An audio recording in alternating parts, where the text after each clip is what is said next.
I'm Brandy. I'm Scott Mcintosh. Sheila. David. Madison.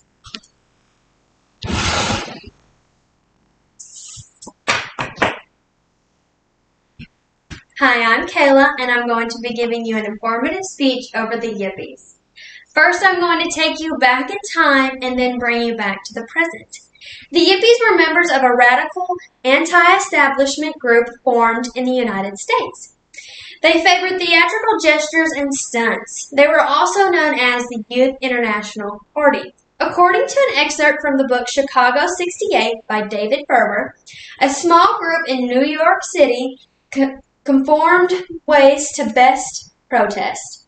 I'm going to focus on three main points: the founders' beliefs and the way things look today.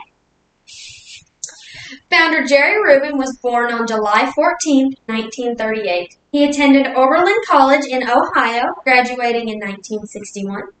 From then, he went to the University of Cincinnati on to the study at Hebrew University of Jerusalem. Then he briefly attended the University of California, Berkeley. He was a political activist turned businessman, most known for his anti-Vietnam War protests. He moved away from the radical politics in 1970 and claiming that he had gone from negative to positive. Another co-founder, Abbott Hoffman, mainly known as Abbie Hoffman, was born November 30th, 1936.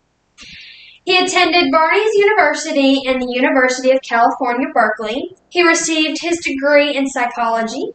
He was also a social activist, and he protested the war, American economic and political systems. In 1968, his ethic was confided with the formal organization known as the Yippies. Antoinette Hoffman was Abbie's second wife out of three. She was born on March 16, 1942. She was known as the Queen of the Yippies, and she helped her husband in some of their most memorable stunts.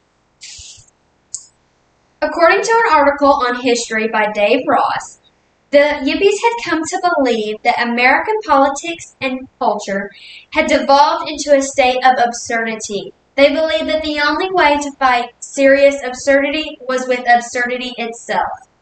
They pulled several stunts throughout the years by attempting a public exorcism where they wore wild outfits. They also snuck into the New York Stock Exchange and raided hundreds of dollars on the trading floor. Good day to be a businessman. Their most popular event was the 1968 Democratic National Convention in Chicago. The Yippies led the way during this protest, and during the protest, 7 people were arrested and charged with conspiracy and crossing state lines to form riots. Out of the 7, Jerry and Abbie were a part of the trial known as the Chicago 7. They were acquitted of charges after Jerry stepped away from the political scene. But Abbie was arrested for cocaine and went underground and underwent plastic surgery. Today, the term Yippie is rarely used. In many ways, the Yippie still lives on, though. Jerry stated in a 1977 news clip that the 60s were a time when the youth of America took a look at what was happening and said no. Across the United States, the youth of America continues to speak up and speak out.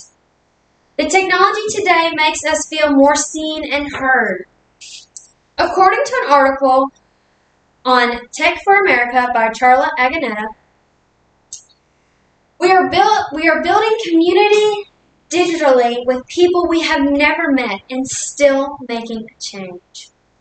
In conclusion, the Yippies were a radical group that had a flair for the theatrics. The founders, Abbie, Jerry, and Anita, believed in social activism and performed many stunts. In today's society, it continues as youth of America continues to grow. Thank you.